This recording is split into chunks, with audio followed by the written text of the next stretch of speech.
نحمده ونستعينه ونستغفره ونؤمن به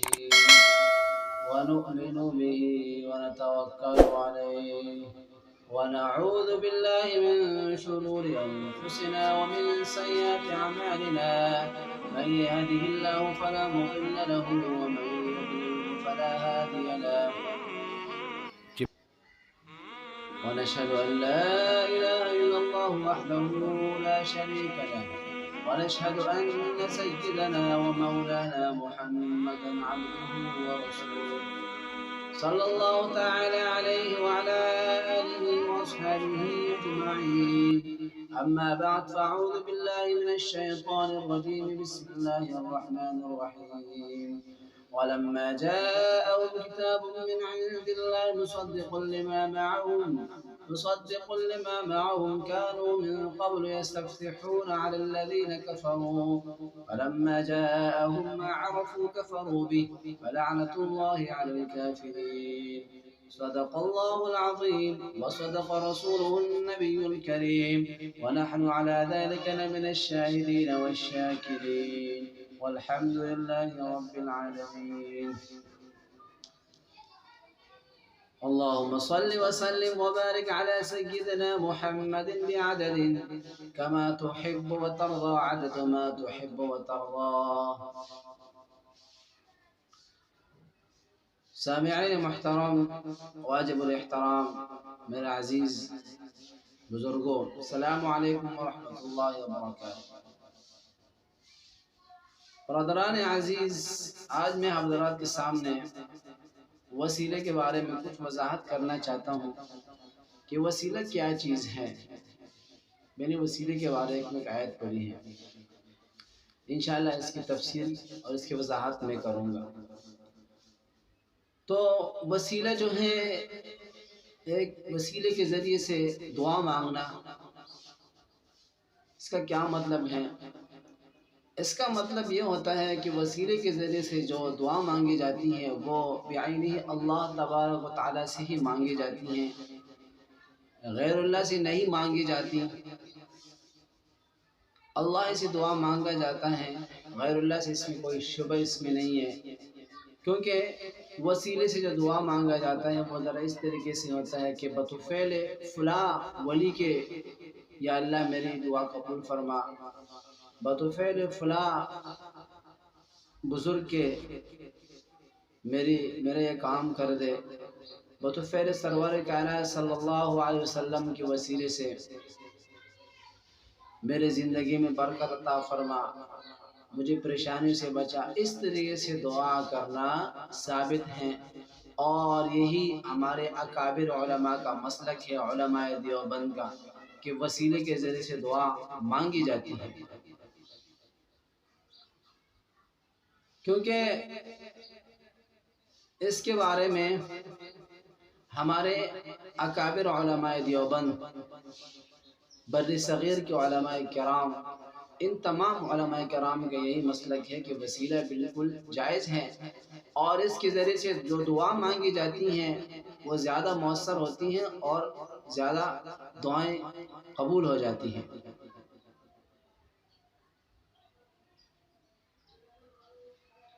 اسی لیے علماء دیوبند کے بارے میں، بر صغیر کے علماء دیوبند کے بارے میں یہ اختلاف آراء اٹھاؤ کہ علماء دیوبند، بر صغیر کے علماء دیوبند کافر ہیں، کیونکہ اس وقت کے دجل رضا خانیوں نے ایک رسالہ لکھا تھا، اور اس رسالے میں انہوں نے ہمارے اکابر علماء دیوبند کے کچھ روایات اس طریقے سے شامل کیے تھے، اور ان میں سے کچھ من گڑت روایات اپنے طرف سے شامل کیے تھے، جس کے ذریعے سے ان کے عقیدے کو خراب کرنا چاہ رہے تھے، اور ان پر ایک طرح کا بہتان لگایا گیا۔ انہوں نے ایک رسالہ بنایا، اس رسالے میں انہوں نے کچھ اس طریقے سے روایت، کچھ اس طریقے سے عبارتیں شامل کی تھی، جس میں مولانا خلیل احمد سہانپوری رحمۃ اللہ علیہ کے بارے میں بتایا گیا تھا کہ ان کے نزدیک شیطان کا علم نعوذ باللہ اللہ کے علم سے بڑا ہے، اور اس طریقے سے مولانا رشید احمد گنگوہی رحمۃ اللہ علیہ اس کے بارے میں بتایا تھا، اور اس طریقے سے مولانا محمود الحسن شیخ الہند محمود الحسن رحمۃ اللہ علیہ تمام اکابر علماء کے بارے میں بتایا، کسی کے بارے میں بتایا تھا کہ ان کے ہاں آپ علیہ الصلوۃ والسلام کا علم مجنون کے برابر ہے، نعوذ باللہ۔ اس طریقے سے کوئی کسی کے بارے میں بتایا تھا کہ یہ نبی ختم نبوت کے قائل نہیں ہے۔ تو اس طریقے سے مطلب یہ ہے کہ انہوں نے عبارتیں گھمنڈ گڑت عبارتیں شامل کیے تھے۔ تو جب ہمارے اکابر علماء دیوبند کو اس کے بارے میں پتہ چلا تو یہ رسالہ انہوں نے بنا کے اس کو عرب ممالک کی طرف بھیجا گیا تھا کہ اس طریقے سے علماء کے بارے میں آپ کے کیا رہے ہیں، جن کا عقیدہ یہ ہو۔ تو فوراً علماء عرب نے، جتنے بھی علماء عرب تھے، انہوں نے اس کے بارے میں استفتاء فتویٰ جاری کر دیا کہ اس طریقے سے علماء جو بھی علماء ہوں علماء سو کہلاتے اور یہ کافر ہیں۔ تو چونکہ بعد میں ہمارے علماء کرام کو اس کے بارے میں پتہ چلا، تو اس وقت چونکہ جنگوں کا زمانہ تھا، بر صغیر کے علماء انگریزوں کے خلاف اٹھ کھڑے اور انہوں نے ایک مہم بنائی تھی اور جنگ لڑ رہے تھے، اور علماء حق کی نشانی بھی یہی ہوتی ہے کہ وہ زندگی بھر جنگوں میں اور مصیبتوں میں برداشت گزارتے رہتے ہیں۔ تو اس وقت چونکہ بعض علماء کرام نے علماء عرب کی طرف ایک خط بھیجا کہ یہ ان علماء کے بارے میں جو جنگوں میں مصروف ہے ان سے تو پوچھا جائے، ان سے استفتاء پوچھا جائے ان کے بارے میں، اور یہ علماء حق لگتے ہیں، علماء حق کی نشانی بھی یہی ہوتی ہے۔ تو چونکہ اس وقت علماء عرب نے 26 سوالات تیار کیے، 26 سوالات تیار کیے، اور 26 سوالات انہوں نے جو ہے نا یہ ہندوستان بھیجے کہ اگر یہ سوالات کا جواب ہمیں دے دے تو ہم اس کے بارے میں پھر اپنا رائے اختیار کریں گے۔ تو 26 سوالات جب انہوں نے بر صغیر کے علماء کی طرف بھیجے تو اس وقت مولانا رشید احمد گنگوہی رحمۃ اللہ علیہ اس دار فانی سے رحلت کر چکے تھے۔ اس وقت مولانا خلیل احمد سہانپوری رحمۃ اللہ علیہ نے جب ان سوالات کو دیکھا تو تمام علماء کے اتفاق سے 26 سوالات کا جواب دے دیا، اور ان 26 سوالات کا جواب مولانا خلیل احمد سہانپوری رحمۃ اللہ علیہ نے دے دیا۔ اس کے بعد تمام علماء دیوبند جتنے بھی تھے، محمود الحسن، حسین احمد رحمۃ اللہ علیہ، اس طریقے سے اور مولانا شاہ اسماعیل شہید رحمۃ اللہ علیہ، تمام علماء دیوبند کی اس پر دستخط موجود تھے۔ دستخط کر کے ان کو اس استفتار کو علماء عرب کی طرف دوبارہ بھیجا گیا، اور اس کتاب کا نام رکھا المحنت علی المفند، جو ابھی بھی عربی میں مل سکتی ہیں، اور بعض کتابیں عربی میں اس کی عبارت اردو میں اس کا ترجمہ موجود ہے۔ ہر بندے کو یہ کتاب لینا چاہیے، اور علماء دیوبند کے بارے میں، اپنے عقیدے کے بارے میں بندے کو پتہ ہونا چاہیے، اور پتہ چلنا چاہیے کہ ہمارا عقیدہ کیا ہے اور ہمارے اکابر علماء کا عقیدہ کیا تھا۔ تو چونکہ یہ 26 سوالاتوں کا جواب جو انہوں نے بھیجا علماء عرب کے پاس، علماء عرب نے اس کو دیکھا، مکہ کے حرم کے علماء نے تو اس پہ تصدیق کی اور ان کی دستخط کر کے درست قرار دیا۔ اس طریقے سے پھر وہ رسالہ، وہ کتاب مدینہ کے علماء کے پاس چلا گیا، انہوں نے بھی دستخط کر دی، پھر شام، پھر یمن، اس طریقے سے تمام ممالک میں چل کے اس پہ اتحاد متحد ہو گئے کہ ہاں ٹھیک ہے ان کا عقیدہ اور یہی عقیدہ ہمارا بھی ہے، تمام علماء کی یہی عقیدہ ہے۔ تو ان 26 سوالات میں سے ایک سوال جو کیا تھا انہوں نے، وہ یہ کیا تھا وسیلے کے بارے میں، کہ وسیلے کے بارے میں آپ لوگ کے کیا رائے ہیں۔ تو سامعین محترم، وسیلے کے بارے میں ہمارے علماء دیوبند نے یہی جواب دیا تھا کہ وسیلہ بالکل جائز ہے، اور وسیلہ جو ہیں بطفیل آپ صلی اللہ علیہ وسلم، بطفیل فلاں بزرگ، یا اللہ میرے کام کر دے، یہ درست ہے، اور بلکہ اس میں زیادہ قبولیت کی علامت ہے بنسبت دوسری طریقے سے دعا مانگنے کی۔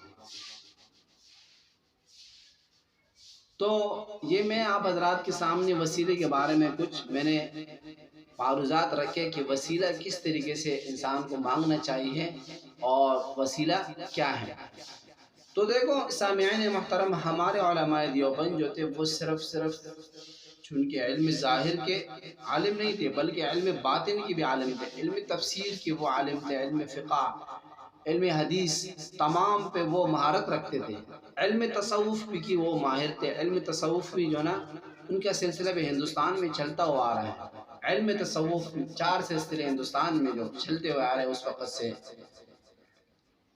نقشبندیہ، قادریہ، چشتیہ اور سہروردیہ، یہ تمام کے تمام سلسلے اس وقت سے چلتے ہوئے آ رہے ہیں۔ تو چونکہ مولانا حسین علی رحمۃ اللہ علیہ چونکہ ہندوستان کے بڑے علماء میں سے ہیں، وہ فرماتے ہیں کہ ان کے 2 شاگرد تھے، غلام اللہ خان اور مولانا غلام اللہ خان عنایت اللہ شاہ، یہ ان 2 شاگرد تھے ان کے۔ یہ مولانا حسین علی رحمۃ اللہ علیہ ان کے پیر تھے، اور ان کے جو شیخ تھے وہ خواجہ عثمان صاحب، ان کے صاحبزادے جو تھے یہ مولانا حسین علی رحمۃ اللہ علیہ کے جو نا خلیفہ تھے، یہ ان کی خلیفہ تھی، ان کی شیخ تھے خواجہ عثمان صاحب کے صاحبزادے جو تھے۔ ان کے جو خانقاہ تھا خواجہ عثمان خواجہ صاحب کے جو خانقاہ وہ ڈرے اسماعیل خان میں ہیں، اور اسی طریقے سے چونکہ وہ ان کی شیخ تھے تو ان سے بھی ثابت ہے کہ وہ اپنے پیر سے جو ہے نا اپنے پیر کو ایک وسیلہ بناتے تھے، یا اللہ مجھے فلاں بزرگ فلاں کے ذریعے سے میری دعا قبول فرما۔ تو یہ حسین علی رحمۃ اللہ علیہ سے یہ ثابت ہے۔ تو بڑے علماء کرام جو تھے سامعین محترم وہ وسیلہ بناتے تھے، اور چونکہ وسیلہ ایک دعا کے قبول ہونے کی علامت ہے، وسیلے کے ساتھ ساتھ وقت بھی ایک وسیلہ ہم بنا سکتے ہیں، مواقع بھی وسیلہ ہو سکتا ہے، ذات بھی وسیلہ ہو سکتا ہے۔ دیکھو وقت، چونکہ آپ کو جیسے کہ معلوم بھی ہے کہ آپ علیہ الصلوۃ والسلام نے ایک موقع پر فرمایا کہ دعا کے قبول ہونے کی علامت فجر کی نماز سے پہلے اور آدھی رات کے بعد ہے، یہ دعا کے قبول ہونے کی علامت ہے۔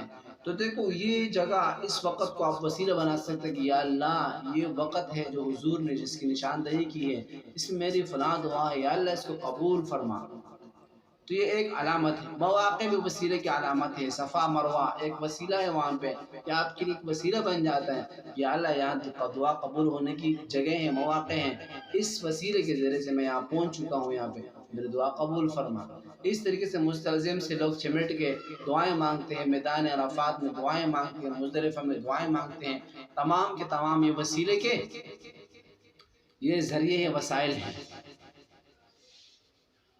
تو اس طریقے سے چونکہ وسیلہ بناتے ہیں لوگ، اور وسیلہ جائز بھی ہیں، اور ایک حضرت اسرائیلی ایک روایت ہے اسرائیل کے بارے میں، 3 اسرائیلی تھے، حضور صلی اللہ علیہ وسلم فرما رہے تھے کہ وہ مطلب یہ ہے کہ جا رہے تھے تو چونکہ بارش ہوئی تو ہر بندہ بارش سے بچنے کے لیے کوئی نہ کوئی اپنے آپ کے لیے ٹھکانہ بناتا ہے، تو چونکہ انہوں نے ایک ٹھکانہ بنایا غار، اور وہ غار میں چونکہ غار میں چھپ گئے۔ تو جب بارش ہوتی ہے سامعین محترم، بارش کی وجہ سے مٹی پتھروں سے جو ہے نا کھسکتی ہے آہستہ آہستہ، تو پتھر ایک بڑا پتھر لڑکا اوپر پہاڑ سے اور غار کا منہ بند کر دیا۔ تو جب غار کا منہ بند ہو گیا تو تینوں اسرائیلی پریشان کہ اب کیا کریں گے۔ تو چونکہ اس وقت تمام تینوں اسرائیلیوں نے اپنے نیک اعمال کو ایک وسیلہ بنایا، فرمایا کہ یا اللہ، ایک نے فرمایا کہ یا اللہ میں نے اپنے والدہ کی پوری زندگی خدمت کی ہے، اور یا اللہ مجھے اس خدمت کی طفیل خدمت کی یہ غار سی چٹان کو ہٹا دے اپنے حکموں سے۔ اس طریقے سے دوسرے نے یہ وسیلہ بنایا کہ اللہ میں نے مزدوروں پر بڑے احسانات کیا ہیں، اس تو فعل اس کو یا اللہ اس غار سی چٹان کو ہٹا دے غار کے منہ سے۔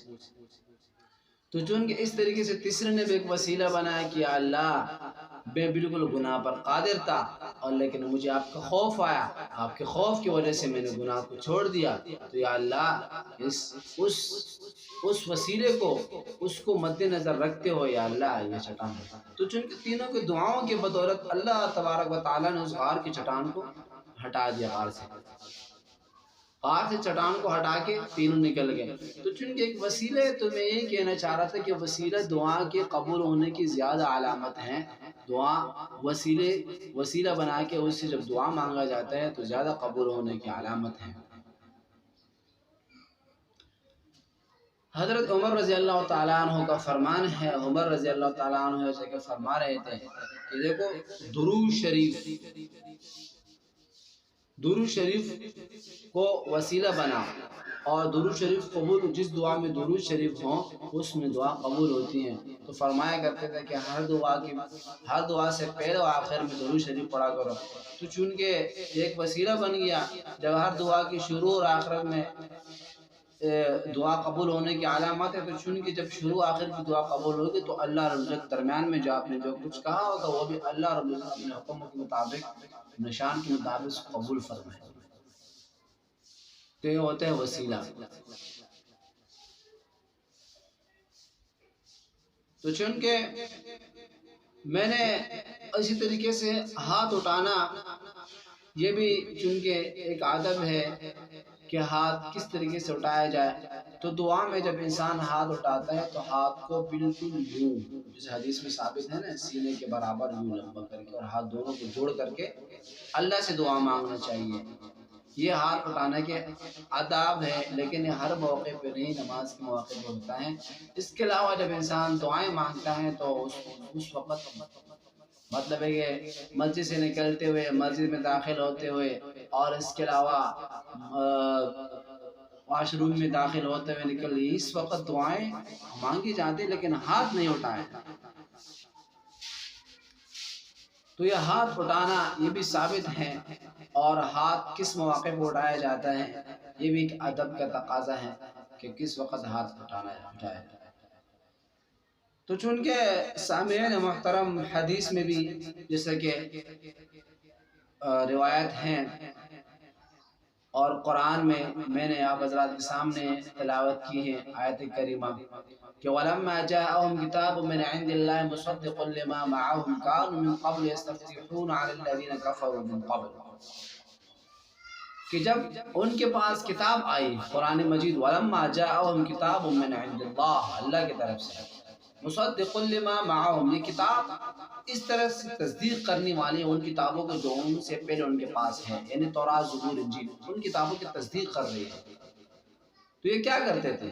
كانوا من قبل يستفتحون على الذين كفروا من قبل، تو وہ استفتاح طلب کرتے تھے، کامیابی طلب کرتے تھے کافروں کے مقابلے میں۔ اس کا مطلب کیا ہے؟ تو چونکہ ہمارے اکابر علماء دیوبند نے اس کی تفسیر مختلف تفاسیر کی ہے، لیکن سب سے زیادہ اور اکثر بیشتر جو تفسیر بیان کی جاتی ہے وہ یہ ہے، جو تفسیر ابن کثیر میں ہے اور روح المعانی میں ہے، اس طریقے سے بہت سارے تفاسیر میں ہیں۔ تفسیر اس کی یہ ہے کہ یہ لوگ یہودی جو تھے، وہ جب یہ آیت اتری تو اللہ کے نبی صلی اللہ علیہ وسلم فرما رہے تھے کہ یہ لوگ کیا کرتے ہیں، یہ لوگ جو جنگ پہ جاتے ہیں نا، تو جنگ پہ یہ لوگ جانے سے پہلے یہ دعا طلب کرتے ہیں کہ اللہ ہمیں کامیابی نصیب فرما، یستفتحون علی الذین قبل من قبل، کس پر؟ کافروں کے مقابلے میں، اس نبی آخر زمان کے وسیلے کے مطابق، اس نبی آخر زمان کے وسیلے سے۔ اب دیکھو یہ وسیلہ پکڑتے تھے، اور بعض لوگ اس کی تفسیر یہ بھی بیان کرتے ہیں کہ یہ کہتے تھے کہ اللہ ہمیں کامیابی نصیب فرما اس نبی آخر زمان کے وسیلے سے کہ جب وہ آئیں گے ہم اس پر ایمان لائیں گے۔ لیکن زیادہ تر وہی جو نا تفسیر بیان کرتے ہیں کہ اس نبی آخر زمان کے وسیلے سے جو وہ آئیں گے اور وہ سچے نبی ہیں، اس کی وسیلے سے ہمیں کامیابی نصیب فرما۔ تو دیکھو یہ کتنا بڑا وسیلہ وہ بیان کرتے ہیں۔ اور ایک حدیث میں ہے، مشکات میں بھی ہے اور بخاری میں بھی ہے، کہ کانوا یستفتح بسعالک المہاجرین، کان یستفتح بسعالک المہاجرین کے الفاظ کہ مہاجرین کو وسیلہ بناتے تھے نبی علیہ الصلوۃ والسلام جو جنگ کے موقع پہ جاتے تھے۔ اس کا دو مطلب ہو سکتے ہیں۔ ایک مطلب تو یہ ہے کہ نبی علیہ الصلوۃ والسلام جب جنگ پہ جاتے تھے تو مہاجرین کو ایک وسیلہ بناتے تھے کہ یا اللہ اس فقیر مہاجرین مساکین کو وسیلہ بنا کر کے اس کے ذریعے سے ہمیں کامیابی نصیب ہو۔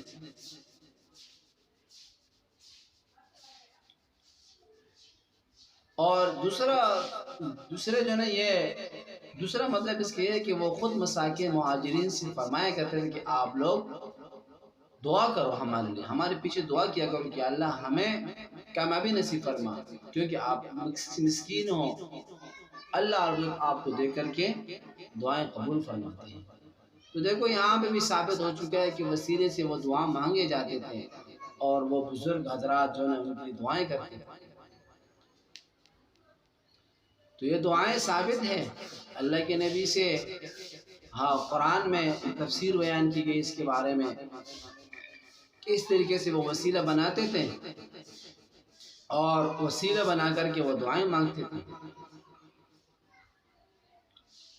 اور اس کے علاوہ بہت سارے ایسے روایت ہیں جس میں آپ علیہ الصلوۃ والسلام نے دعا مانگی ہیں اور وسیلے بنائے ہیں۔ ایک موقع پر حضرت عمر فاروق رضی اللہ تعالیٰ عنہ حج پہ جا رہے تھے۔ تو پہلے کے لوگ اس طرح ہوا کرتے تھے کہ جب وہ حج پہ جاتے تھے تو وہ ملاقات کرتے تھے اپنے بزرگوں سے، اپنے بڑوں سے۔ تو آپ علیہ الصلوۃ والسلام کے پاس آئے تو حضور صلی اللہ علیہ وسلم نے فرمایا کہ یا اخی لا تنسانی، اے میرے دوست مجھے دعاؤں میں یاد رکھنا۔ تو دیکھو انہوں نے ایک دوسرے کو ایک وسیلہ بنایا کہ مجھے دعاؤں میں یاد رکھنا، میرے لیے دعا کرنا۔ تو ہمارے پیارے نبی صلی اللہ علیہ وسلم جو اس طریقے سے الفاظ کہا کرتے تھے تو اسے میں پتہ چلتا ہے کہ ایک وسیلہ ایک مؤثر چیز ہے اور ہمیں کرنے چاہیے۔ اس میں ہمیں کوئی اختلاف نہیں کرنا چاہیے۔ بہت سارے لوگ ہیں اس میں اختلافات کرتے ہیں اور کہتے ہیں کہ یہ شرک ہے۔ شرک نہیں ہے، شرک جو غلط قسم کے لوگ سمجھتے ہیں اور اس کو غلط طریقے سے سمجھتے ہیں وہی بولتے ہیں کہ وہ شرک ہے۔ دیکھو اصل میں بات ہے کہ ہم مانگتے تو اللہ سے ہیں، مانگتے تو ہم اللہ سے ہیں، غیر اللہ سے مانگنے کا کوئی سوال ہی نہیں ہو سکتا۔ لیکن ایک مانگنے کا طریقہ ہے کہ اللہ میری دعا اگر میں گناہ گار ہوں تو فلاں بزرگ کی طفیل، فلاں بزرگ کی بطفیل اس کو قبول فرما۔ وہ تو آپ کا مقرب بندہ ہے، وہ آپ کا مقرب بندہ ہے اور آپ کا جو نا ایک محبوب بندہ ہے۔ تو اس طریقے سے دعائیں قبول ہوتی ہیں۔ تو اس میں کوئی اختلاف نہیں کرنے چاہیے ہمیں، کیونکہ ایک چیز سے جب انسان کو فائدہ ہوتی ہے نقصان نہیں ہوتا تو وہ چیز ہمیں ریسپیکٹ کرنی چاہیے، قبول کرنی چاہیے۔ اور اسی طریقے سے دیکھو تو یہاں پہ وسیلے کے مواقع تو میں نے بتا دی ہے کہ وقت کے حساب سے بھی ہو سکتا ہے اور مواقع بھی ہو سکتے ہیں کہ کن مواقع میں۔ اسی طریقے سے وسیلہ بالتوسل بالذات جو ہے نا، یہ وسیلہ جو ہے نا توسل بالذات بھی ہو سکتا ہے کہ کسی ذات کو آپ وسیلہ بنا دیں اور وہ اس کے ذریعے سے آپ دعائیں مانگیں اللہ سے تو اللہ قبول کرنے والی ذات ہے۔ اور یہ تو دیکھو آپ کے اگر مطلب کسی بزرگ کے ساتھ آپ کے کوئی تعلق ہے تو وہ وسیلہ جو ہے آپ کے لیے وہی بزرگ، مطلب یہ کہ توسل بالذات بھی ہوا، اس کے ساتھ توسل بالعمل بھی ہوا۔ توسل بالعمل اس طریقے سے ہوا کہ اس بزرگ سے آپ فیض یافتہ ہیں، اس سے آپ کی صحبت ہیں، کیونکہ بزرگوں کی صحبت جو ہے نا وہ تو اللہ کے نبی نے فرمایا کہ نیک لوگوں کی صحبت اختیار کرو گے۔ دیکھو نا المرء مع من احب، آدمی اسی کے ساتھ اٹھایا جائے گا جن کے ساتھ وہ محبت کرتا ہے، ٹھیک ہے؟ تو میدان حشر بھی ان شخص کی ان کے ساتھ ہی ہوگی جن کے ساتھ ان کی جو ہے نا محبت ہے، ان کے پاس وہ بیٹھتا رہتا ہے۔